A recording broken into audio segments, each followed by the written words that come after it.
everyone. I'm Nicole Boone. Welcome to Conversations with Nicole. Today, my guest is Chip White, president of Stack 3 Productions and producer of Electric Jesus. He's a native of North Myrtle Beach, South Carolina. And yes, his sister is Vanna White of Wheel of Fortune. And he's also a friend. Chip, good to see you. Thank you, Nicole. It's good to be here. Yes, this is exciting. So before we actually get to your new feature film called Electric Jesus, I do want to say that my condolences for the recent loss of your father. He was like 96, a life well served. Yep, he 96, and I'll throw the half in there because I think we deserve all the credit we can get on Earth. um, he did. He was originally from Dillon, but he spent most of his life at the beach and just loved the community, and that was his heart and soul. He just loved being at the beach. So you have a new feature film called Electric Jesus. Very interesting name. Just tell me all about this. Electric Jesus was written and directed by a gentleman in Greenville, South Carolina named Chris White, no relation. Right. His wife Emily is executive producer. So that was like this whole group of whites that aren't related, but he wrote and directed it. We met in probably 2016 and sat down and started discussing how to make this feature come about. I like the script, even though it takes place in the summer of 1986, which is, by then I was already on Hollywood Boulevard doing sex, drugs, and rock and roll, not Christian, but I could relate to the story and the fact that, here's this guy who just, loves Jesus and he's got his little group of youth group band. And for me, it was in the 70s when, the lightning bolt struck and I'm down on Ocean Boulevard, Myrtle Beach, trying to save everybody, and all of a sudden, hey, God, she's really cute and smells good. I'll be right back, and, I'll be right back, God, 30 years later, hey, God, you're still there. So I could kind of relate to the story that way again, even though it takes place in the summer of 86. It's the summer of 86, and that would have been my college years. And I remember when Christian rock and roll music started to evolve. A lot of people really just didn't know what to do with it. So tell me the players in this movie. You have some awesome actors and actresses, and a little deeper dive into the movie itself. Stars Brian Baumgartner from The Office. I don't know if you guys watch The Office with Kevin Malone, Big Chili Pot and the drummer. He plays Skip Wick, the band manager. And it's kind of Skip's, he's got this one more shot at being, hopefully making the big time. And along the way, Judd Nelson from Breakfast Club, he plays an Alabama I gotta say, preacher. that's one of my favorites. I just have to stop you right there. When I saw Judd Nelson Breakfast Club, I went, whoa. Yeah, Judd plays the preacher whose daughter runs away with the band. Oh boy. Yeah, both Brian and Judd were just super nice. They were amazing to work with. Funny thing with Brian is we shot this in 2019, and the office is really huge with high school and college kids at that point, still is. My kids love it. They're 24 and 20. Yeah, so it had this resurgence, and we found out later that all the high school kids in town were having these Brian watch parties, meaning they would find out where we were shooting, and whoever lived the closest would invite their friends over and hopefully get a chance to get an autograph or a picture with them. I love it. Wonder, why are all these kids always showing up wherever we're shooting? Right. And then the other kids in the band are, Brian Eckel, who plays Eric, the lead sound guy, who kind of tells the story. It's kind of his story, really. Right. And then there's Wyatt and Caleb and Gunnar and Will and Shannon Hutchinson. They kind of make up the band, and the preacher's daughter. And when you're watching the movie, you'll see Wyatt singing and Shannon singing in the movie, and they are actually singing. So when you go back, oh my God, he literally sounds like a 1986 hair band singer. His voice is phenomenal. That's awesome. Yeah, because you don't normally get an actress and an actor who can actually really sing well, Yeah, and they went in actually like a year before we even shot and recorded a lot of the music and songs, and so that was the exciting part, is that the music really is a part of the story. Got 4 or 5 original songs. We cover a few songs. We do some Stryper music. We have a Rob Castle song in there, Stephen Taylor. A lot of Sounds lot of people, amazing. yeah, a lot of people I didn't know who they were until we did the movie. Of course, I knew who Stryper was because Yeah. they were such a big, and probably the biggest crossover at the time. But I had no idea who some of these other guys were. Like I said, I was already in California on the other spectrum of rock and roll. Yeah. Hey, so listen, you talked about filming the movie. Where did you film? So we shot it in Columbus, Georgia. Okay. Back in 2019, we tried for 3 years to shoot it in South Carolina and just could not get South Carolina investors to understand the taxes and the tax incentives for them. To where eventually we just said, all right, well, we'll go to Georgia. I mean, their taxes are crazy good. Columbus was offering incentives. It had enough of locations where we could be in, because it's kind of a road movie. Sure. So you think you're all over the place. As a matter of fact, we do a scene that's supposed to be in Myrtle Beach. Oh, It's really? called Fun in the Sun, SON, like Yeah. a retreat kind of, or a concert. That's where Rob Castle's band, and Rob will actually be at the theater on the 19th. Rob will actually be at the theater doing a meet and greet also. But we used his song Off the Wall. We had an actor pretend to be him, and it was supposed to be in Myrtle Beach. And there's a scene afterwards at a motel that's supposed to be by the pool that's supposed to be in Myrtle Beach. And yeah, you can make things work wherever you are sometimes. Wherever you are, yeah.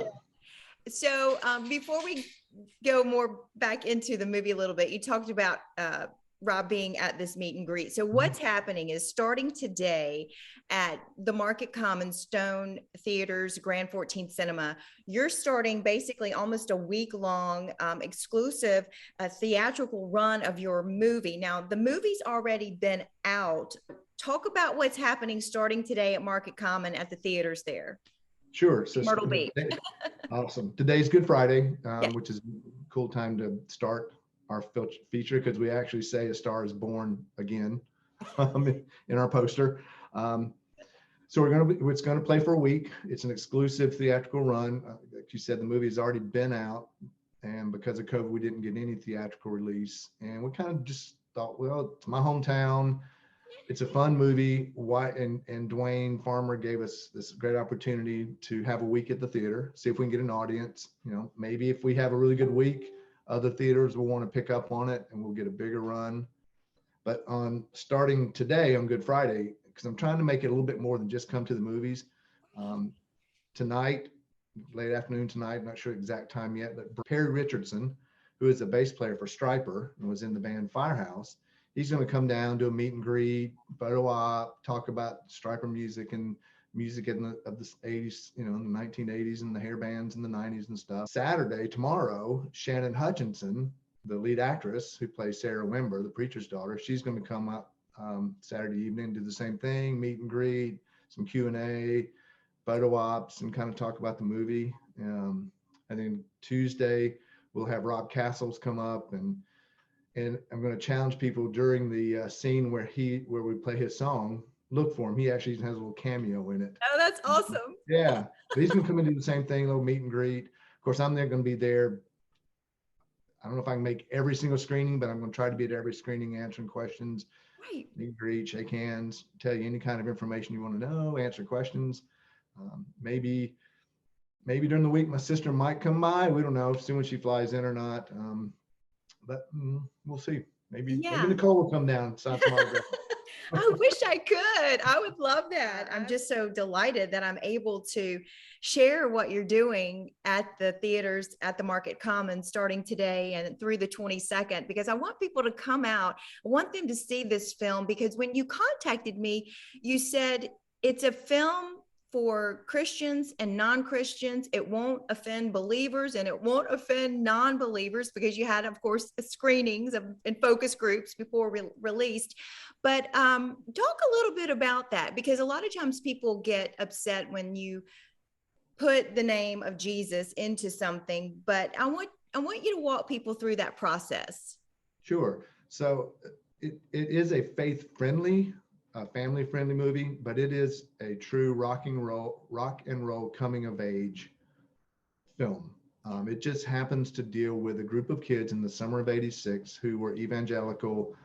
They were into Christian metal, Christian rock and roll, and they got this chance to go on the road in the hopes of opening for Stryper. But it is the same as any, and it's very true to life with teens, whether it's Christian rock, rockabilly, heavy metal. If you go on the road as a teen, there's the temptations, there's the struggles, there it's all there, of these kids who want to make Jesus famous, but also are human, right? So it's told from the point of view of Eric. It's actually a little love story between him and Sarah. So again, it's if you're a Christian, we're not making fun of Christians, we're not making fun of Stryper or any of the music. Right. We're not trying to preach to you to, hit the altar at the end. It is just a look at a group of kids who happen to be of a youth group and into the faith at the time of 1986. I think it's very cool that you're telling that story that is different from others that have been told before. I've said this all along in my career, and now especially as I get to talk to people like you one-on-one and have a lengthier conversation, we all have a story. This band is someone's story, right? Yeah. So Chris White, the writer director, he wasn't in a band, but this was like his time period, his youth, his high school, and this was the way we talked. It was the music we listened to.